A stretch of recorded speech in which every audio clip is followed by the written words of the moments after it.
Hi అండి. Welcome to Sai blessings for you channel. అందరూ బాగున్నారా? నేను మీ హిమ. ఈరోజు నేను జనరల్ రీడింగ్ చేస్తున్నానండి. అలాగే మీ పర్సన్ యొక్క లేట్ నైట్ థాట్స్ ఎలా ఉన్నాయి అని టాపిక్ ఈరోజు నేను చూస్ చేసుకున్నాను. ఇది జనరల్ రీడింగ్స్ అండి. ఇవి అందరికీ రెజొనేట్ అవ్వచ్చు, అవ్వకపోవచ్చు. నేను రీడింగ్ స్టార్ట్ చేసే ముందు మీ ఫీలింగ్స్ చూస్తాను. సో మీ ఫీలింగ్స్ రెజొనేట్ అయ్యాయి అంటే you can continue watching this complete video. అలాగే చాలామంది క్వశ్చన్స్ అడుగుతున్నారు అండి. మీరు చెప్పేటివి జరుగుతాయా? మీరు థర్డ్ పార్టీ డెడ్ అయిపోయింది అన్నారు, కానీ వాళ్ళు ఒకే ప్లేస్లో ఉన్నారు అది ఇది అని. సో ఒకే ప్లేస్లో ఉన్నా కూడా డెడ్ అయిపోయింది అని ఎందుకన్నాను అంటే వాళ్ళిద్దరి మధ్య ఏదైనా మనస్పర్ధలు వచ్చింటాయి. లేదు వాళ్ళు చాలా కొంతమంది బయటికి మాట్లాడుతున్నా కూడా లోపల బయటికి జస్ట్ అట్లా నార్మల్గా మాట్లాడుతుంటారు. బట్ మీరు ఎక్కువగా ఆలోచించద్దండి. Just general readings. మీకు పర్సనల్ రీడింగ్స్ కావాలి అంటే పర్సనల్గా యూ కెన్ కాంటాక్ట్ అనమాట. So personal readings are more resonated things. ఈ జనరల్ రీడింగ్స్లో అంత అందరికీ రెజొనేట్ అవ్వాలని లేదు. అందుకని మీకు చాలా అంటే చాలా ప్రాబ్లమ్స్ ఉన్నాయి, వాటికి సొల్యూషన్ ఖచ్చితంగా కావాలి అంటే పర్సనల్ రీడింగ్స్ తీసుకోవడమే బెటరు. సో పర్సనల్ రీడింగ్స్ కోసము నా కాంటాక్ట్ డీటెయిల్స్ అయితే డిస్క్రిప్షన్ బాక్స్లో మెన్షన్ చేస్తాను. Please to contact. సో అది పెయిడ్ అండి, ఫ్రీ అయితే కాదు. అలాగే ఈ జనరల్ రీడింగ్స్ అనేటివి జస్ట్ పాజిటివ్ రీడింగ్స్. మీకు ఒకవేళ పాజిటివ్ రీడింగ్స్ ఉంటే మాత్రం క్లైమ్ చేసుకోండి. సో మీ జనరల్ రీడింగ్స్ దానికి చాలా యూజ్ అవుతాయి. మీరు పాజిటివ్గా ఉంటే మేనిఫెస్టేషన్ టెక్నిక్స్లో అది ఒక థింగ్. సో మీకు తొందరగా మేనిఫెస్ట్ చేసుకోవచ్చు అనమాట మీరు క్లైమ్ చేసుకుంటే ఐ క్లైమ్ దిస్ రీడింగ్ అని. Okay, we'll start the reading now. Universe please చెప్పండి, మా వ్యూవర్స్ యొక్క ఫీలింగ్స్ ఏంటి? యూనివర్స్ మా వ్యూవర్స్ యొక్క ఫీలింగ్స్ చెప్పండి. Please give me few codes for my viewers feelings. Please give me few codes for my viewers feeling. మా viewers feelings కోసం కొన్ని కార్డ్స్ ఇవ్వండి. Please give me a few cards for my viewers feelings. Please give me a few cards for my viewers feelings.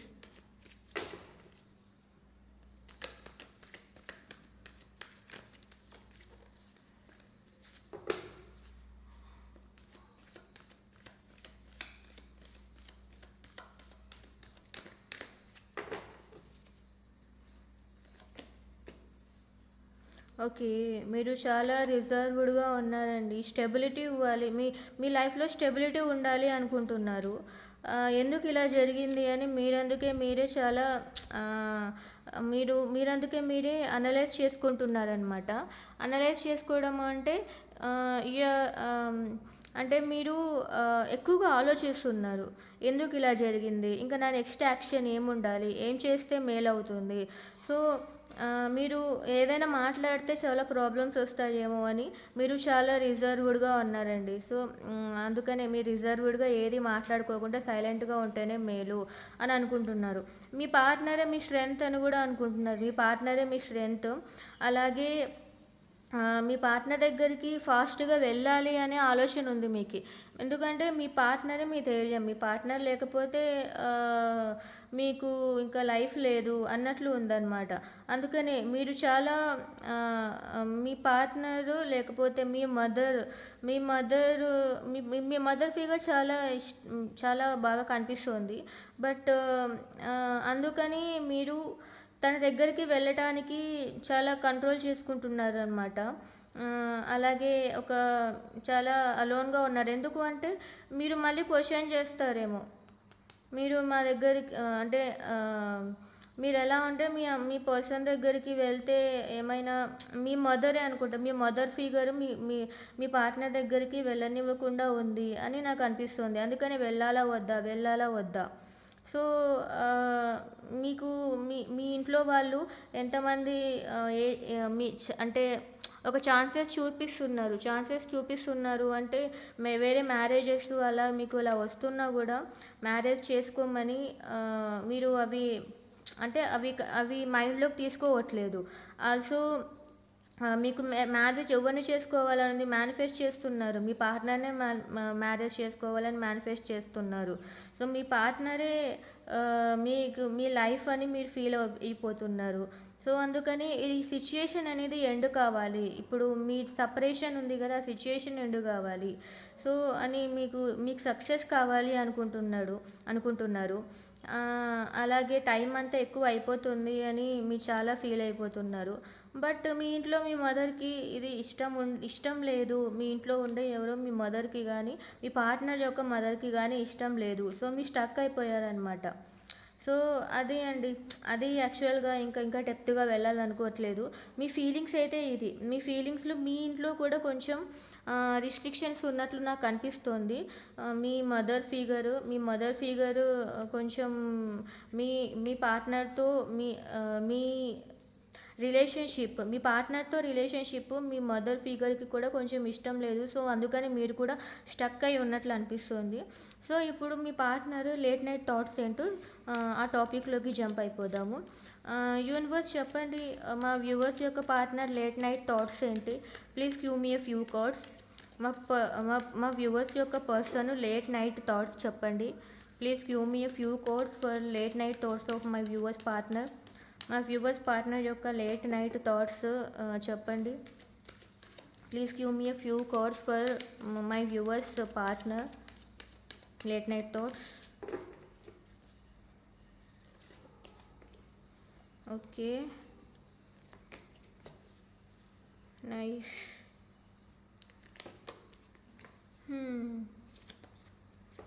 Late night thoughts అయితే మీ person మిమ్మల్ని marriage చేసుకోవాలి, మీతో మీ అందరి ముందర మ్యారేజ్ చేసుకోవాలి, సక్సెస్ మీతో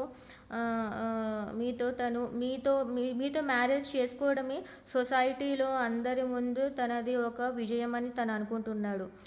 అందుకే ఏమేం చేయాలి అని తను ఏమనుకుంటున్నాడు అంటే, హీఈస్ చేంజింగ్ హిమ్సెల్ఫ్. అంటే ఏం చేస్తే మీరు తనని ఒప్పుకుంటారు. సో తనలో ఏ మార్పులు తెచ్చుకోవాలి అని ఆ విధంగా కూడా ఆలోచిస్తూ చేంజ్ అవ్వాలి అనుకుంటున్నారు. అలాగే ది టవర్ కార్డ్ వచ్చింది, కానీ ఇవన్నీ సడన్గా జరిగిపోవాలి అనుకుంటున్నారు. So I will ask what is the clarification for tower card. Please give me. Okay, money మొత్తము చాలా సడన్గా స్టార్ట్ అవ్వాలి, చాలా సడన్గా స్టార్ట్ అయిపోవాలి. లేకపోతే నేనేమన్నా బ్లైండ్గా చేస్తే అన్నీ చెడిపోతాయేమో అని ఆలోచించాలి. లేకపోతే సడన్గా అన్నీ చాలా సర్ప్రైజింగ్గా జరిగిపోవాలి అని. అది లేట్ నైట్ థాట్స్ అయితే చాలా పాజిటివ్గా ఉన్నాయి, కానీ కొంచెం భయపడుతున్నాడు అనమాట. సో దీన్ని బట్టి చూస్తే మీ పర్సన్ మేషరాశి, తులారాశి, తర్వాత కన్యారాశి స్ట్రాంగ్గా కనిపిస్తున్నాయి. ఎందుకంటే ఇక్కడ 4 మేజర్ ఆర్క్ అన్న కార్డ్స్. వృశ్చిక రాశి కూడా చాలామంది వృషభ రాశి, మేషరాశి, ఏమంటారు, కన్యా రాశి, విర్గో, అలాగే ది టవర్ కార్డ్ అనమాట, అంటే వృశ్చిక రాశి. These are major arcana. చాలా అంటే చాలా స్ట్రాంగ్ రీడింగ్ వచ్చిందండి, ఎందుకంటే 3 మేజర్ ఆర్కానా కార్డ్స్ వచ్చాయి. సో వీళ్ళకే అండి ఈ రీడింగ్ చాలా స్ట్రాంగ్గా వచ్చాయి కాబట్టి వీళ్ళందరికీ, మేషరాశి వాళ్ళు, తర్వాత వృషభ రాశి, taurus, Aries, Virgo, and also వృశ్చిక రాశి అంటే స్కార్పియో. సో మీ పార్ట్నర్ ఫుల్ ఇన్డెప్త్ రీడింగ్, అంటే ఇన్డెప్త్గా ఏమేమి అనుకుంటున్నాడో చూద్దాము. సో మిమ్మల్ని మ్యారేజ్ చేసుకోవాలని ఉంది, బట్ వాళ్ళ హౌస్లో ఏదో ఒక ఆఫర్ ఇస్తున్నారనమాట. సో దాన్ని అతను నెగ్లెక్ట్ చేస్తున్నాడు. They are neglecting their family opinions అనమాట. తన మనసులో మీరే ఉన్నారు. అలాగే మీ దగ్గరికి రావటానికి తను ఒకసారి ఒక స్టెప్ ముందుకు వేస్తారు, మళ్ళీ ఇంకొక స్టెప్ వెళ్దామా వద్దా అని ఆలోచిస్తారు. అందుకని తను చాలా రిజర్వ్డ్గా ఉన్నారనమాట, ఎవరితోనూ మాట్లాడుకోకుండా సైలెంట్గా ఎలాగ మీ దగ్గరికి రావాలి అని ఆలోచిస్తూ they are being very reserved. అలాగే వాళ్ళ ఇంట్లో వాళ్ళ మదర్ తనని రిస్ట్రిక్ట్ చేస్తుంది. లేదు మీ దగ్గరికి వస్తే తననేమన్నా మిమ్మల్ని హర్ట్ చేసినట్లున్నారు. అందుకని మీ దగ్గరికి రావటానికి భయపడుతున్నారు. బట్ ఇది ఈస్ ది స్ట్రాంగ్ కార్డ్. తనకి ఎవరో థర్డ్ పార్టీ అన్నా చాలా స్ట్రాంగ్‌గా ఉండిండాలి. లేదు అంటే మిమ్మల్ని చూసి అన్నా భయపడుతూ ఉండాలి మీ దగ్గరికి రావటానికి. అండ్ సో ఆ ఫియర్స్ అన్నింటిని ఆహ్, తను గెలవాలి అనుకుంటున్నాడు. నాకు అలాంటి భయాలొద్దు. మీ దగ్గరికి ఎట్లైనా రావాలి. సో ఆ విధంగా తనని తను డిఫెండ్ చేసుకుంటున్నాడు. సో మీరు చాలా చాలా మంచివాళ్ళు. మీ ప్రేమ చాలా గ్రేట్ అని అనుకోని మీ దగ్గరికి చాలా వెంటనే రావాలి అనుంది. అందుకనే మీరిద్దరు సోల్‌మేట్స్. మీరిద్దరు మిర్రరింగ్ చేసుకుంటున్నారు. అందుకనే మీరిద్దరు మిర్రరింగ్ చేసుకుంటున్నారు కాబట్టి మీరు చాలా పాజిటివ్‌గా ఉంటే థింగ్స్ కూడా అలాగే చాలా పాజిటివ్‌గా మూవ్ అయితాయి. సో ది స్ట్రెంత్ కార్డ్ మీ పర్సన్‌కి మీరే ది స్ట్రెంత్ అనమాట. అందుకనే మీతో ఉంటేనే ది ఎంపరర్‌గా ఉంటారు. మీతో ఉన్నప్పుడే అతనికి ఇలాంటి క్వాలిటీస్ ఉంటాయి. చాలా స్ట్రాంగ్‌గా ఉంటారు. మనీ ఫినాన్సెస్‌లో తన టైం కూడా కలిసొస్తుంది. తన ఫినాన్సెస్‌లో గూడా మీరున్నప్పుడే తను ఏమైనా సాధించగలరు. ది ఎంపరర్ లాగా ఉంటారు. వాళ్ళు మీరున్నప్పుడే ఒక క్వీన్ ఉన్నప్పుడే కింగ్ లాగా ఉంటారు కదా! సో, ఆ విధంగా. So, the knight of cups అనేది ఎందుకు అంటే మీ దగ్గరికి అట్లా మీకు స్టెబిలిటీ ఇవ్వాలి. మీతో స్టెబుల్‌గా ఉన్నప్పుడే మీరిద్దరు పర్ఫెక్ట్ కపుల్‌గా ఉంటారు అని ఆ విధంగా అనుకుంటున్నారు. కానీ అవన్నీ రావాలంటే నేనేం చేయాలి? సో, ఆ థింకింగ్‌లో పడిపోయినారనమాట. తర్వాత నైట్ ఆఫ్ స్వార్డ్స్. మీ దగ్గరికి చాలా ఫాస్ట్‌గా సో, ఆ థింక్ చేసిన వెంటనే ఇంక మీ దగ్గరికి చాలా ఫాస్ట్‌గా వచ్చేయాలి అనుకుంటున్నారు. సో, అందుకని ప్యాషనేట్‌గా ఎదురు చూస్తున్నాడు. కానీ అది పర్మనెంట్ అవుతాయా? అవ్వవా? అని కూడా ఆలోచిస్తున్నాడు. సో, మీతో ఒక ఫ్యామిలీ పెట్టాలి అని కూడా they are thinking a lot. అలాగే మరి పేజ్ ఆఫ్ కప్ మీతో అపాలజీ చెప్పాలి అనుకుంటున్నారు. అలాగే ఒక డెసిషన్ అయితే తీసేసుకున్నారు. సో, ఆ డెసిషన్ తీసుకున్నది బయటికి తొందరగా చెప్పాలనుకోవట్లేదు. మనసులోనే పెట్టుకుంటున్నారు. సో, మిమ్మల్ని ఇది క్వీన్ ఆఫ్ పెంటకల్స్‌గా అనుకుంటున్నారు. మీరు కొంచెం ఇండిపెండెంట్ వుమెన్ కూడా అయ్యుండొచ్చు. బట్ కొంచెం లేదు మీరు ఇండిపెండెంట్ వుమెన్ అని అనుకుంటున్నా ఇక్కడ ఇంకొక థాట్స్ ఏమొస్తాయి అంటే వాళ్ళ మదర్ ఏమన్నా రిస్ట్రిక్ట్ చేస్తదేమో, లేకుంటే మీరు ఇండిపెండెంట్ వుమెన్ కాబట్టి తనని యాక్సెప్ట్ చెయ్యరేమో, లేకుంటే వాళ్ళ మదర్ అవసరం వీళ్ళకి వీళ్ళకు వాళ్ళ మదర్‌కే వీళ్ళ అవసరం ఉంది. సో, మనీ పరంగా. సో, అందుకనే దే ఆర్ జగ్లింగ్ అనమాట. మా పేరెంట్స్‌ని నేను చూసుకోవాలి కదా! నేను మా పార్ట్నర్ దగ్గరికి ఎళ్ళిపోతే నేను ఆ పేరెంట్స్‌ని చూసుకోలేనేమో.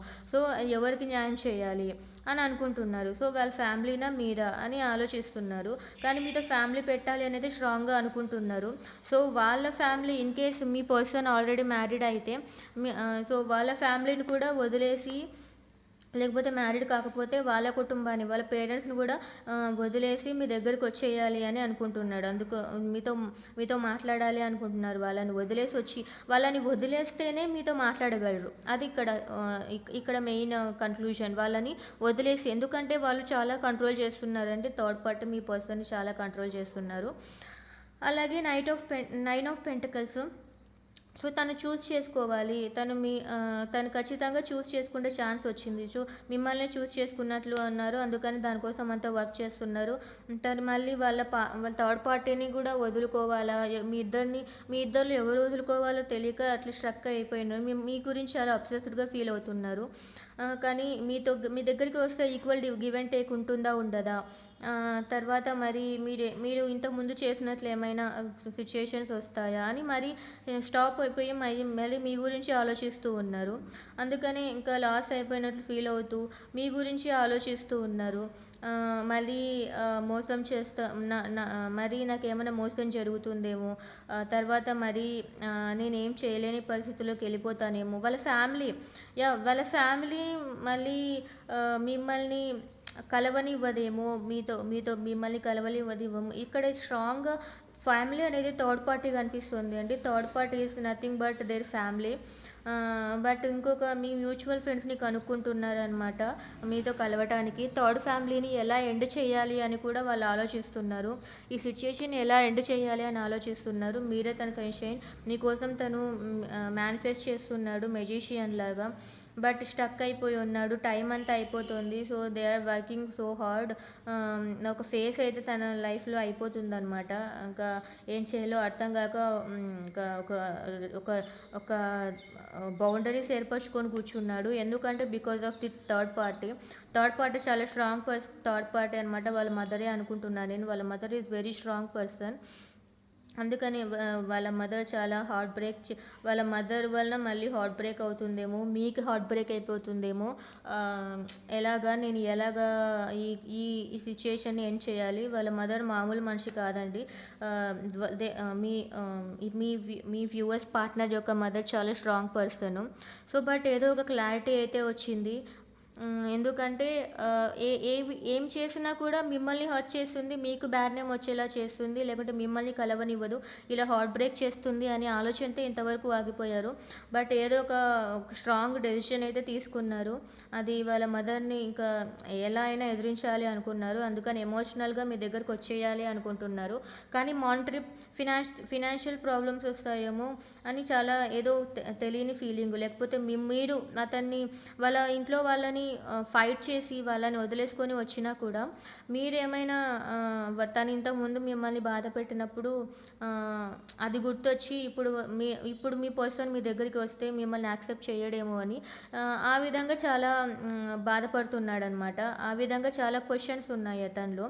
కానీ మీకు జస్టిస్ చేయాలి, మీకు న్యాయం చేయాలి, మీకు ఒక మంచి ఆఫర్ ఇవ్వాలి అని మీకోసం ఆ ఆఫర్ కోసం మీకు ఏం చేయాలి అని ఎతుకుతున్నారండి. మీకు ఏమైతే ఇష్టమో అని మిమ్మల్ని మీ ఇన్స్టాగ్రామ్లో కానీ మీ సోషల్ మీడియాలో స్టాక్ చేస్తున్నాడు. బట్ గాడే ఏదో హెల్ప్ చేయాలి అని ఆలోచిస్తూ తను రెస్ట్ తీసుకుంటున్నాడు అనమాట. హీల్ అవ్వాలి అని చూస్తున్నాడు. అండ్ మళ్ళీ మనసులో ఒకటి బయటికి ఒకటి అనమాట. లేదంటే థర్డ్ పర్సన్ మళ్ళీ ఇవన్నీ థర్డ్ పర్సన్ చూస్తూనే ఉంది వాళ్ళని. సో పర్టికులర్ టైం వచ్చేంత వరకు టైం కోసం వెయిట్ చేస్తున్నారనమాట. సో వాళ్ళ థర్డ్ పర్సన్ని బాధ పెట్టినా సరే మీ దగ్గరకు వచ్చేయాలి అనే థాట్లో ఉన్నారు. సో గాడ్ని జడ్జిమెంట్ అడుగుతున్నారు. అలాగే మీరే తన విష్ ఫుల్ఫిల్మెంట్ అనుకుంటున్నారు. అండ్ మీరు తన ట్విన్ ఫ్లేమ్స్ అని కూడా తను ఆలోచిస్తున్నారు. బట్ ఆ ట్విన్ ఫ్లేమ్స్ కదా, అందుకనే మరి ట్విన్ ఫ్లేమ్స్ అంటే ఎప్పటికీ కలవం కదా, మళ్ళీ నాకు మా సిచ్యుయేషన్ ఇలానే అయిపోతుందేమో అని మళ్ళీ బ్యాక్ స్టెప్ అంటే మళ్ళీ వెనకడుగు వేస్తున్నారు. మళ్ళీ ఒక బ్యాలెన్స్, బట్ అయినా కూడా మళ్ళీ నేను బ్యాలెన్స్ చేయగలను అని, స్టెబిలిటీ ఇవ్వగలను అని మళ్ళీ తనందుకే తను మోటివేట్ చేసుకుంటున్నాడు. చాలా బ్యాలెన్స్డ్గా ఫీల్ అవుతున్నాడు. బట్ థర్డ్ పార్టీ గుర్తుకు రాగానే ఇంకా తనకి స్లీప్లెస్ నైట్స్ అనమాట. మా ఇంట్లో మా మదరే నన్ను ఒప్పుకోదు, మా రిలేషన్ని ఒప్పుకోదు అని వాళ్ళతో చాలా గొడవలు జరుగుతున్నాయండి. చాలా అంటే చాలా గొడవలు. లేకుంటే మీ పార్ట్నర్ మనసులోనే చాలా డిస్టర్బెన్సెస్ ఉన్నాయి. They are feeling very burden, చాలా చాలా భారంగా అనుకుంటున్నారు. అలాగే చాలా కన్ఫ్యూజన్లో ఉన్నారు. బట్ అట్ లాస్ట్ ఇది మెయిన్ కార్డ్ అండి. మీతో ఖచ్చితంగా రీయూనియన్ జరుగుతుంది. రీయూనియన్ ఎట్లా తిరిగి జరగాలి అని కన్ఫర్మ్ అయితే అయిపోయారు. ఇది అండి. So in depth reading. So me partner late night thoughts in depth reading కూడా చేశాను. సో మీకైతే ఖచ్చితంగా రీయూనియన్ ఉంది. సో ఇది విర్గో, తర్వాత వృశ్చికం, విర్గో, స్కార్పియో, ఏరీస్, వృషభ రాశి టారస్. సో ఇవన్నీ చాలా స్ట్రాంగ్. ఇదైతే చాలా అంటే చాలా పాజిటివ్ రీడింగ్ అండి. Please claim this positive reading. చాలా బాగుంది. మీరు క్లైమ్ చేసుకుంటూ ఉంటే ఖచ్చితంగా మీ పర్సన్ థర్డ్ పార్టీ నుంచి ఎండ్ చేసుకొని వచ్చేస్తారు మీ దగ్గరికి. That is for sure. ఎందుకంటే తను మీ దగ్గరికి రావాలనే ఉన్నారు. Third party is nothing but A family. So ఇది అండి ఈరోజు రీడింగ్స్. మీకు ఈ రీడింగ్స్ నచ్చితే please like, share, comment and subscribe.